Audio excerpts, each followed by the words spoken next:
before you begin, if you would like to, you may introduce your wife and children. Yes. My wife, Cheryl Hines, is here. My daughter, Kit Kennedy, my son, Bobby Kennedy, his wife, Amaryllis Fox Kennedy, and my nephew, Jackson Hines, is here too. We welcome you all. Thank you. You may proceed with your statement. Thank you, Mr. Chairman. Chairman Crapo, Ranking Member Wyden, and members of this distinguished committee. I'm humbled to be sitting here today as President Trump's nominee to oversee the U.S. Department of Health and Human Services. I want to thank President Trump for entrusting me to deliver on his promise to make America healthy again.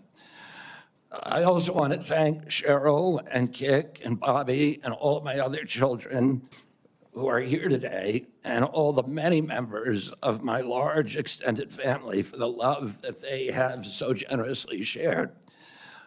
Ours has always been a family that has been involved in public service, and I look forward to continuing that tradition. My journey into the issue of health began with my career as an environmental attorney, working with hunters and fishermen and mothers in the small town in the Hudson Valley and along the Hudson River. I learned very early on that human health and environmental injuries are intertwined. The same chemicals that kill fish make people sick also. Today, Americans' overall health is in grievous condition. Over 70% of adults and a third of children are overweight or obese. Diabetes is 10 times more prevalent than it was during the 1960s. Cancer among young people is rising by 1 or 2% a year. Autoimmune diseases, neurodevelopmental disorders, Alzheimer's, asthma, ADHD, depression, addiction, and a host of other physical and mental health conditions are all on the rise, some of them exponentially. The United States has worse health than any other developed nation, yet we spend more on health care, at least double, and in some cases triple, as other countries. Last year, we spent $4.8 trillion, not counting the indirect costs of missed work. That's almost a fifth of GDP. It's tantamount to a 20% tax on the entire economy.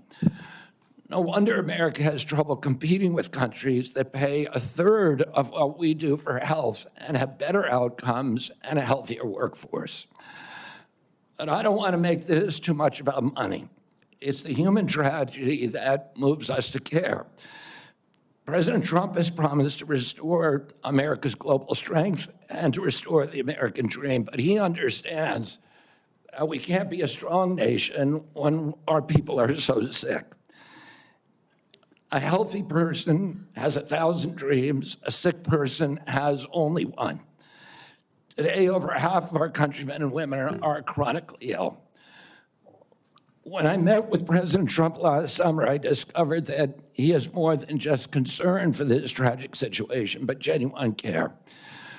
President Trump is committed to restoring the American dream, and 77 million Americans delivered a mandate to him to do just that, due in part to the embrace and elevation of the Make America Healthy Again movement. This movement, led largely by MAHA moms from every state, you can see many of them behind us today, and in the hallways and in the lobbies, is one of the most transcendent and powerful movements I've ever seen. I promise President Trump that if confirmed, I will do everything in my power to put the health of Americans back on track. And I've been greatly heartened to discover a deep level of care among members of this committee, too, both Democrats and Republicans. I came away from our conversations confident that we can put aside our divisions for the sake of a healthier America. For a long time, the nation has been locked in a divisive healthcare debate about who pays. Well, when healthcare costs reach 20%, there are no good options, only bad ones. Shifting the burden around between government and corporations and insurers and providers and families is like rearranging deck chairs on the Titanic. Our country will sink beneath a sea of desperation and debt if we don't change the course and ask why are healthcare costs so high in the first place. The obvious answer is chronic disease. The CDC says 90% of healthcare spending goes toward managing chronic disease, which hits lower-income Americans the hardest. The president's pledge is not to make some Americans healthy again, but to make all of our people healthy again. There is no single culprit in chronic disease. Much as I have criticized certain industries and agencies, President Trump and I understand that most of their scientists and experts genuinely care about American health. Therefore, we will bring together all stakeholders in pursuit of this unifying goal. Before I conclude, I want to make sure the committee is clear about a few things. News reports have claimed that I'm anti-vaccine or anti-industry. I am neither. I am pro-safety.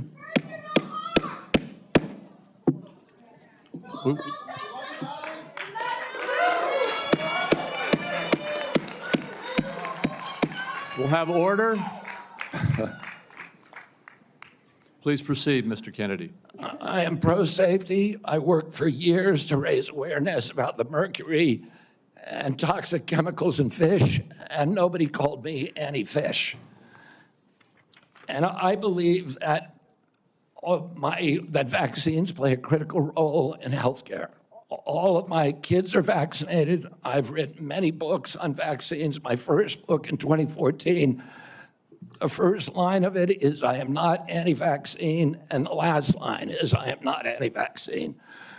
Nor am I the enemy of food producers. American farms are the bedrock of our culture, of our politics, of our national security.